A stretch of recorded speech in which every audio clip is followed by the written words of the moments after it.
It's the political breakup heard round the world. President Trump severing ties with at least one of his closest allies, declaring, "I am withdrawing my support and endorsement of Congresswoman Marjorie Taylor Greene," even calling for primary challenges against his one-time loyalists and attacking her as, quote, wacky, a ranting lunatic, a rhino, and a traitor. It's a stunning breach between two MAGA leaders, one of whom is here with me now exclusively for her first interview since the president cut ties. Republican Congresswoman Marjorie Taylor Greene of Georgia, thank you so much for being here. As you just heard, and I know you saw, the president says he's withdrawing support for you, encouraging primary challengers. You were one of his biggest supporters. What do you think happened here? Well, Dana, thank you for having me on, and that is true. I stood with President Trump when virtually no one else did. Campaigned all over the country, spent millions of my own dollars helping him get elected. And I think that's incredibly important. And I do support him and his administration. And I support them in delivering the campaign promises we made to the American people. This is unprecedented. The Trump administration is collapsing from the inside. Over 350,000 federal workers have resigned. 350,000. That's almost 1/3 of the entire federal workforce. They've all accepted something called the Deferred Resignation Program, a buyout that lets them leave government with severance packages. And they're leaving because they don't want to be part of Trump's administration anymore.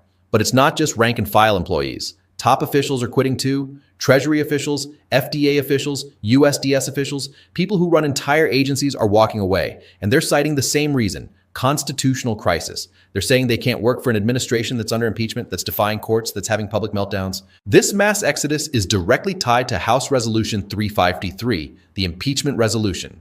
One of the charges is government sabotage. The resolution accuses Trump of deliberately destroying the functioning of the federal government. And now, with 350,000 employees gone and top officials resigning, that charge is proven. The government literally cannot function anymore. Agencies are paralyzed, essential services are delayed, and Congress is using this as evidence that Trump has to be removed. And that is to end the toxic fighting in politics. And this has been going on for years, and it has divided our country, split up friends and families, neighbors, and it's not solving our problems. The most hurtful thing he said, which is absolutely untrue, is he called me a traitor. And that is so extremely wrong. And those are the types of words used that can radicalize people against me and put my life in danger. Well, you mentioned the Syrian leader at the White House. You've also been critical of President Trump over foreign entanglements, H-1B visas. Now he's moving military assets towards Venezuela. I do want to play something that he said this week. Don't forget, MAGA was my idea. MAGA was nobody else's idea. I know what MAGA wants better than anybody else. And MAGA wants to see our country thrive. Do you agree? Do you think he represents the MAGA movement as he once did? Let me break down what's happening because the scale is hard to comprehend. The Deferred Resignation Program was supposed to be a way to streamline government. The idea was that employees who wanted to leave could take a buyout and resign voluntarily. This would save money on salaries and benefits. Elon Musk's DE and Department of Government Efficiency was pushing this program hard. They wanted to cut the federal workforce. They wanted to eliminate what they called waste and inefficiency. So they offered generous severance packages and employees started accepting. At first, it was a few thousand, then tens of thousands, then hundreds of thousands. By January 9th, 2026, over 350,000 federal employees had resigned. That's supposed to save $28 billion in payroll costs. Sounds good, right? Except it's destroying the government because you can't lose 1/3 of your workforce and still function. You can't run the FDA with half the inspectors gone. You can't run the IRS with half the auditors gone. You can't run the VA with half the benefits processors gone. Everything is grinding to a halt, and that's exactly what the impeachment resolution warned about. Trump is sabotaging the government. But it's not just the mass resignations. Top officials are quitting too, and they're being very public about why they're leaving. The treasurer, the person who signs U.S. currency, resigned. An FDA official who runs drug safety programs resigned. The head of USDS, the U.S. digital service that runs government technology, resigned. And they all cited the same things. They said Musk's DO is conducting loyalty purges. They said the administration is investigating people who worked on Biden's climate programs without cause. They said there's a constitutional crisis and they can't be part of it anymore. These are career officials, nonpartisan experts, and they're walking away because they think Trump's administration is illegitimate. That's devastating, because when the people who actually run the government say they can't work for you anymore, what does that tell you about your leadership? It tells you you've lost control. And Congress is using this as evidence. The Senate now has 25 Republican defections locked in for conviction.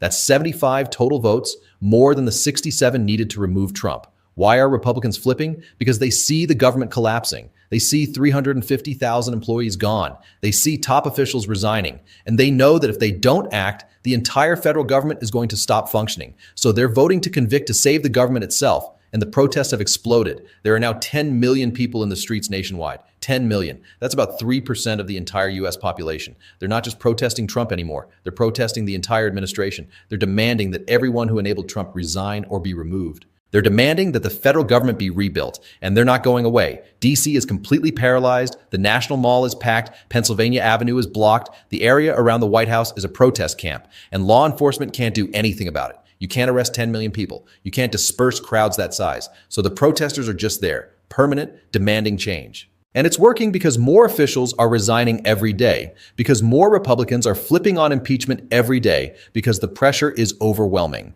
Trump's approval rating has crashed to 12%. 12%.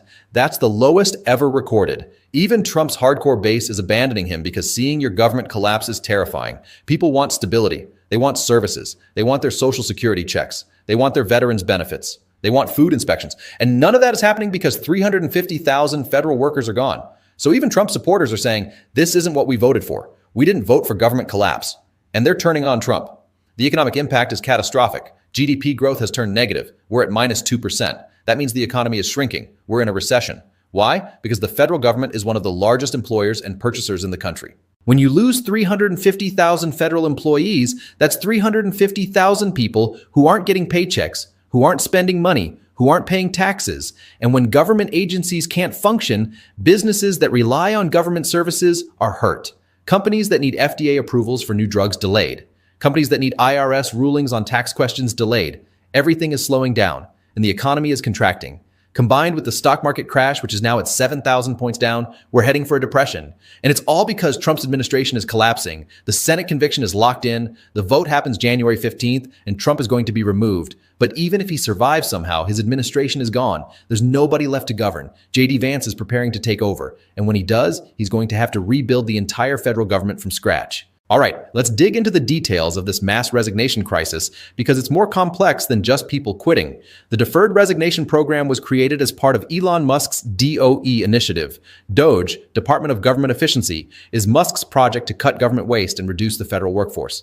The theory was that the federal government is bloated, that there are too many employees doing unnecessary work, and that if you offered buyouts, the people who didn't really want to be there would leave voluntarily. That would save money on salaries and benefits, and the remaining employees would be more motivated and efficient. That was the theory, but the reality has been a disaster. Because when you offer generous buyouts, you don't just lose the dead weight, you lose your best people. The employees who are in high demand, who have skills that translate to the private sector, those are the people who take the buyouts because they can easily get jobs elsewhere, probably for more money. Meanwhile, the employees who can't find other jobs, the ones who might actually be less effective, they stay, so you end up with a brain drain. Your best talent leaves, your worst talent stays, and the government becomes less efficient, not more. And the scale of the exodus has been staggering. Over 350,000 federal employees accepted the buyout by January 9th, 2026. To put that in perspective, the federal government employs about 2.2 million civilian workers. So 350,000 is about 16% of the total workforce. That's massive, and it's not evenly distributed. Some agencies have been hit harder than others. The IRS lost about 25% of its workforce. The FDA lost about 20%. The VA lost about 15%. These are agencies that were already understaffed. The IRS has been underfunded for years. The VA has massive backlogs, and now they've lost even more people. The consequences are immediate and visible. IRS tax processing is delayed.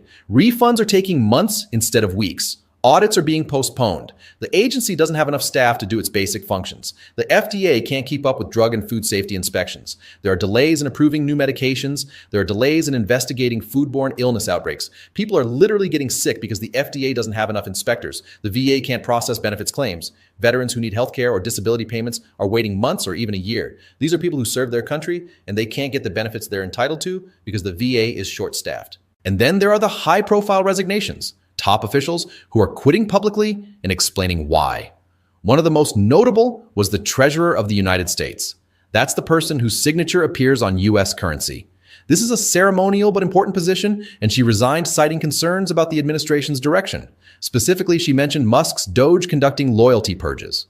There are reports that Doge is investigating federal employees who worked on Biden administration climate programs, not because they did anything wrong, but just because they worked on policies that Trump disagrees with. That's a loyalty purge. That's political retaliation. And career officials are horrified. They're supposed to serve the country, not the president. They're supposed to implement policy regardless of which party is in power. But Doge is treating them like political enemies, so they're quitting. An FDA official who ran drug safety programs resigned for similar reasons. He said the administration is politicizing science, that Doge is questioning the approval of drugs based on political considerations rather than safety data. That's dangerous. That undermines public health. So he quit rather than be part of it. The head of the U.S. Digital Service also resigned. USDS is the agency that modernizes government technology. They're the reason you can file your taxes online. They're the reason veterans can check their benefits online. And the head of USDS quit because Doge was investigating his team for work they did on Biden's climate website. This is a technology project. It has nothing to do with policy. But Doge is treating it as political, so he resigned. And in his resignation letter, he said there's a constitutional crisis. He said the administration is defying court orders, facing impeachment, and conducting political purges. He said he can't be part of that, and he urged other officials to consider their own ethical obligations. That resignation letter went viral. It's been viewed millions of times, and it's become a rallying cry for other officials to quit. We're seeing a cascade. More officials are resigning every day, and they're all citing the same things. Same constitutional crisis, loyalty purges, impeachment. They're saying the administration has lost legitimacy, and they're walking away. This mass exodus is directly tied to House Resolution 353, the impeachment resolution. One of the articles charges Trump with government sabotage. It says Trump has deliberately undermined the functioning of the federal government for political purposes. And this mass resignation crisis is proof. You don't lose 350,000 employees by accident. You don't have top officials quitting and citing constitutional crisis if your administration is functioning normally. This is collapse. And Congress is using it as evidence. The House has already impeached Trump. The vote was 232 to 203. Now the Senate is preparing to convict. And this mass resignation crisis is going to be part of the case. House managers are going to show that the government is non-functional. They're going to present testimony from former officials who quit. They're going to argue that Trump can't govern, that he's destroyed his own administration, and that removing him is necessary to restore government function. Senators are going to find that argument compelling because they're seeing it themselves. Their constituents are complaining about delayed tax refunds, delayed benefits, delayed services. Senators know the government isn't working, and they're going to vote to remove Trump to fix it. The economic impact is severe. The government is a massive employer. Losing 350,000 federal workers means 350,000 people who are no longer earning paychecks, who are no longer spending money in their communities, who are no longer paying taxes. That's a direct hit to GDP. But it's more than that. The government is also a massive purchaser. Federal agencies buy goods and services from private companies. When agencies are short-staffed and can't function, they're not buying as much. That hurts businesses. And when government services are delayed, like FDA approvals or IRS rulings, businesses that depend on those services are hurt. The cumulative effect is that GDP growth has turned negative. We're at minus 2%. That's a recession, and it's getting worse. Consumer confidence is dropping. People are scared. They're not spending. Businesses are laying off workers. We're in a downward spiral. And combined with the stock market crash, which is at 7,000 points down now, we're facing a potential depression. There's also the political impact. The mass resignations validate everything Trump's critics have been saying, that Trump is unfit to govern, that his administration is chaotic, that he's destroying institutions, and it's turning Republicans against him.